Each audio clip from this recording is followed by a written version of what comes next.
In this video, I'm going to show you how to remove Instagram collaboration. So it's actually going to be quite simple in order for us to get this done. The first things first, I want you to go ahead and locate the post. Say for example, the one that I'm going to be using is this one right here, which has a collaboration between this account and then this account of mine.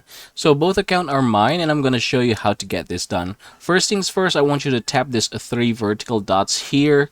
After doing so, we're going to go ahead and scroll down and we're going to click the edit button. After clicking the edit button, you have this one here. This is the tag icon, and as you can see, there is one person in there. You can just go ahead and click that one. After clicking on it, you should be able to see it down below. There you go. So we have here tags. You can just go ahead and click this one right here. The X button, that's a very little X button, and it's actually quite faint. Alright, there you go. After doing so, just go ahead and click done. Click done once again. And you should be able to see that now it is gone from this particular profile. You're no longer seeing the collaboration here.